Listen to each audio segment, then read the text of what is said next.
Las manos vacías. Desde niñas, Lucía y Martina fueron inseparables. No eran hermanas de sangre, pero sí de historia. Nacieron con pocas semanas de diferencia, en casas separadas solo por un jardín sin reja. Crecieron aprendiendo a compartirlo todo. Juegos, cumpleaños, secretos y hasta castigos.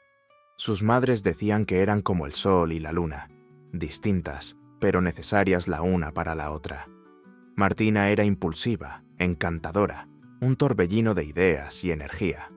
Lucía, por el contrario, era introspectiva, tranquila, observadora. Mientras Martina corría, Lucía miraba. Mientras una hablaba sin parar, la otra escribía en silencio. En la escuela, Martina se rodeaba de gente con facilidad. Todos querían estar cerca de ella. Lucía también tenía amigos, pero pocos, escogidos con pinzas. Y aunque jamás lo dijo en voz alta, había algo en esa diferencia que comenzaba a molestarle. Las comparaciones comenzaron temprano. Profesores, vecinos, incluso familiares decían cosas como: Martina tiene un talento natural. Lucía es más calladita, pero muy inteligente. Martina brilla. Lucía observa. Y así, sin querer, se sembraron las primeras semillas de la comparación, y de algo más oscuro: la envidia. A los 17, Martina fue seleccionada para representar al colegio en un concurso nacional de arte. Ganó el segundo lugar. Su retrato de una mujer sin rostro, rodeada de espejos rotos, impactó a los jueces. Lucía la felicitó con una sonrisa sincera, o al menos eso creyó. Pero por dentro, un pensamiento le rozó el alma como un papel cortante. Yo también pude haberlo hecho, si alguien me hubiera dado la oportunidad. Ese pensamiento fue pequeño, pasajero, pero regresó, con variaciones, durante los años siguientes.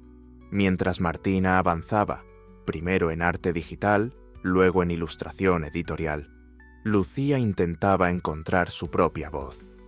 Cambió de carrera 3 veces: psicología, literatura, guionismo. Nada la convencía del todo. Escribía relatos en blogs anónimos, tenía seguidores fieles, pero nada concreto. La balanza parecía inclinarse siempre hacia un lado, y cada vez que Martina triunfaba, Lucía sentía una mezcla venenosa de admiración y tristeza. Nunca fue odio, fue algo más delicado, más humano, como cuando uno ve a su reflejo siendo mejor que uno mismo. Fue durante el invierno más frío que recordaban que todo cambió. Martina había sido contactada por una editorial independiente. Le ofrecieron publicar un libro con sus ilustraciones y textos. El proyecto era ambicioso, una obra de arte narrativo, con imágenes y relatos cortos. Una fusión entre cuento y visual. Lucía ayudó con la edición. Revisaba ortografía, daba sugerencias. Se decía a sí misma que colaboraba por amor, pero en el fondo, cada frase que corregía era una punzada de frustración. Esto podría haber sido mío. Una noche, mientras revisaba unos archivos en la computadora de Martina, ella se había quedado dormida en el sofá.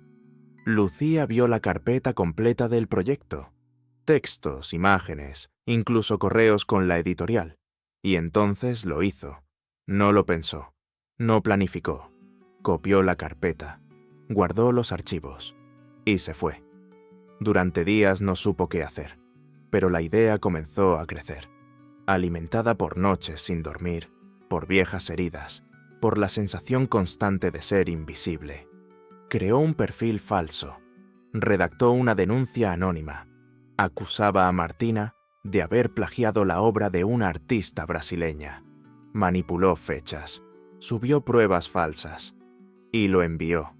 La editorial respondió en una semana. Detuvieron el proyecto. Dijeron que investigarían.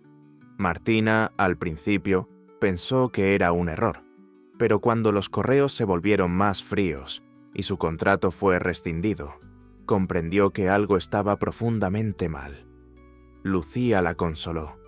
Lloraron juntas. ¿Tú crees que alguien me tiene envidia?, preguntó Martina con voz rota. Lucía la abrazó. Apretó los dientes. El éxito incomoda a la gente mediocre, respondió. Después de eso, Martina desapareció poco a poco. Cerró sus redes. Se negó a volver a dibujar. Cayó en una depresión silenciosa, esa que no se nota en las fotos, pero sí en la voz. Lucía, en cambio, se sintió extrañamente liviana. Por primera vez, pensó que tenía el camino despejado, y comenzó a escribir. Lucía transformó su historia en ficción. Escribió un libro sobre una amistad rota por la ambición.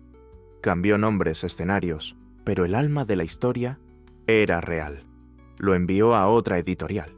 Lo aceptaron. Fue modesto, pero suficiente.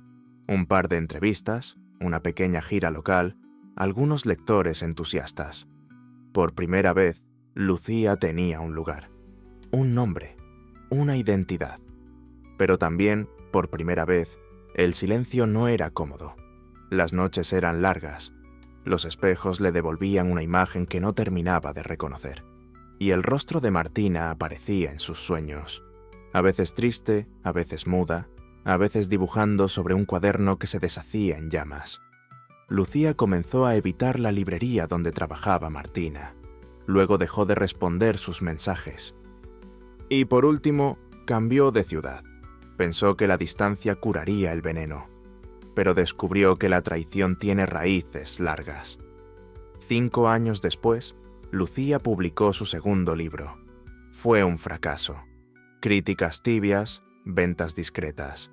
Su nombre comenzó a desvanecerse. Una tarde, en una feria del libro, vio una mesa con una portada familiar.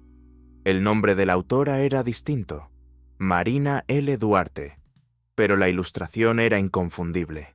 Era ella.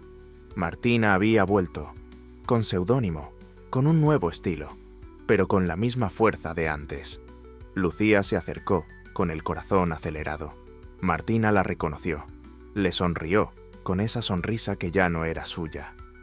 «Hola, Lucía», dijo, como si el tiempo no pesara. «Hola. ¿Quieres que te firme un ejemplar?» Lucía asintió. Martina escribió algo en la primera página, cerró el libro y se lo entregó. Lucía no lo abrió hasta llegar a casa. La dedicatoria decía: «Para quien me enseñó que a veces perderlo todo es el primer paso para encontrarse». Lucía lloró por primera vez en años, no por remordimiento, ni por vergüenza. Lloró porque, por fin, entendía que había ganado todo, menos a sí misma. Conclusión. La historia de Lucía y Martina nos muestra cómo la envidia puede nacer en silencio, disfrazada de admiración, y crecer hasta convertirse en traición. Lucía lo tuvo todo por un instante, pero al conseguirlo de forma deshonesta, terminó vacía y sola. Martina, en cambio, pese al golpe, logró reconstruirse desde las ruinas. Al final, la verdadera victoria no es el éxito, sino conservarse fiel a uno mismo.